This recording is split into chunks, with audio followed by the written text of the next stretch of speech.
Hi friends, ഞാനിന്ന് ഉള്ളിവടയുടെ recipe ആയിട്ടാണ് കേട്ടോ വന്നിരിക്കുന്നത്. വളരെ സോഫ്റ്റ് ആയിട്ടുള്ള അത്യാവശ്യം വലിപ്പമൊക്കെ ഉള്ള ഉള്ളിവടയാണ് നമ്മളിന്നിവിടെ ഉണ്ടാക്കുന്നത്. അപ്പോൾ നമുക്കത് എങ്ങനെയാണ് ഉണ്ടാക്കുന്നത് നോക്കാം. അതിന് മുമ്പേ ആദ്യമായിട്ടാണ് നിങ്ങൾ എൻ്റെ ഈ ചാനൽ കാണുന്നതെങ്കിൽ പ്ലീസ് ഒന്ന് സബ്സ്ക്രൈബ് ചെയ്യണേ. അതുപോലെ തന്നെ സബ്സ്ക്രൈബ് ചെയ്യുമ്പോൾ ഇതിലെ ബെല്ലൈക്കൺ കൂടി പ്രസ് ചെയ്യണം. എങ്കിൽ മാത്രമേ ഞാനിടുന്ന വീഡിയോസിൻ്റെ നോട്ടിഫിക്കേഷനൊക്കെ നിങ്ങൾക്ക് ലഭിക്കത്തുള്ളൂ. അപ്പോൾ നമുക്ക് വീഡിയോയിലേക്ക് പോകാം. ഞാനിവിടെ ഉള്ളിവട തയ്യാറാക്കാനായിട്ട് 1/2 കിലോ മൈദാമാവ് എടുത്തിട്ടുണ്ട്. ഈ മൈദാമാവിലോട്ട് 5 പച്ചമുളക് അരിഞ്ഞെടുക്കുന്നു. അതുപോലെ തന്നെ ഒരു സവോളയും കൂടെ നമ്മൾ അരിഞ്ഞ് ഇതിലേക്ക് ഇടുകയാണ്.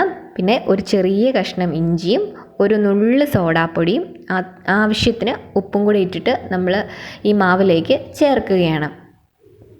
ഇനി ഈ മാവ് കുഴച്ചെടുക്കുന്നത് ഞാൻ ഇന്നലത്തെ ദോശമാവ് ഇവിടെ മിച്ചം വന്നിട്ടുണ്ടായിരുന്നു. അപ്പോൾ നമ്മൾ അതിലേക്കാണ് ഈ മാവിട്ട് കുഴച്ചെടുക്കുന്നത്.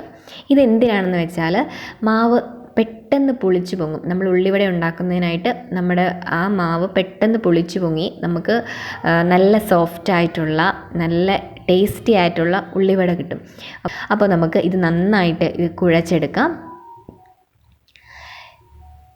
നമ്മളൊരു 2 മണിക്കൂറെങ്കിലും ഇത് നന്നായിട്ട് കുഴച്ച് വെച്ച് വെയിറ്റ് ചെയ്യണം. കുറഞ്ഞത് 2 മണിക്കൂറെങ്കിലും വേണം കേട്ടോ. അല്ലാതെ നമ്മളിപ്പം 1 മണിക്കൂർ കഴിഞ്ഞ് പെട്ടെന്ന് ഉണ്ടാക്കാമെന്ന് വിചാരിക്കേണ്ട. നമ്മൾ 2 മണിക്കൂറെങ്കിലും മിനിമം നമ്മൾ ഇത് കുഴച്ചെടുത്തിട്ട് വെയിറ്റ് ചെയ്യണം. അപ്പം മാവ് നന്നായിട്ട് പുളിച്ച് പൊങ്ങി വന്നിട്ടുണ്ട്. ഇനി നമുക്ക് ചീനച്ചട്ടി അടുപ്പത്ത് വെച്ച് എണ്ണ ചൂടാക്കാം.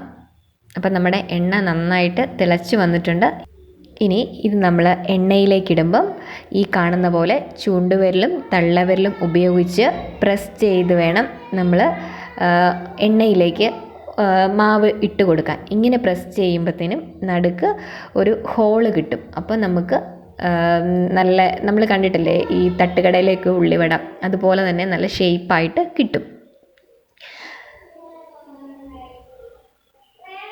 അപ്പോൾ നമ്മുടെ ഉള്ളിവട ഈ പരുവമൊക്കെ ആകുമ്പം നമുക്കിനി ഇതിനെ മറിച്ചിടാം.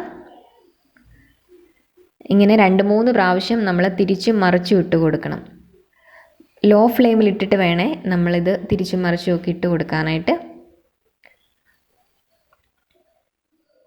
ഇപ്പം നമ്മുടെ ഉള്ളിവട ഇവിടെ നന്നായിട്ട് ഒക്കെ മൊരിഞ്ഞ് വന്നിട്ടുണ്ട്. ഒരുപാട് മൊരിയണം എന്നുള്ളവർക്ക് കുറച്ച് നേരം കൂടെ എണ്ണയിലതിടാം. അല്ലാത്തവർക്ക് ഈ പരുവാകുമ്പം നമുക്കതിനെ കോരിയെടുക്കാം. അപ്പം നമ്മുടെ ഉള്ളിവട ഇവിടെ റെഡി ആയിട്ടുണ്ട്. അപ്പം നിങ്ങളെല്ലാവരും വീട്ടിൽ ട്രൈ ചെയ്ത് നോക്കണം. ഇപ്പം നിങ്ങൾക്ക് എൻ്റെ ഈ വീഡിയോ ഇഷ്ടപ്പെട്ടെങ്കിൽ പ്ലീസ് ലൈക്ക് ചെയ്യണം. അതുപോലെ തന്നെ സബ്സ്ക്രൈബ് ചെയ്യണം. പിന്നെ അതിലെ ബെല്ലൈക്കൺ കൂടി പ്രസ് ചെയ്യാനും മറക്കരുത്. അപ്പോൾ നമുക്ക് അടുത്തൊരു വീഡിയോ ആയിട്ട് കാണാം. അതുവരേക്കും ഗുഡ് ബൈ.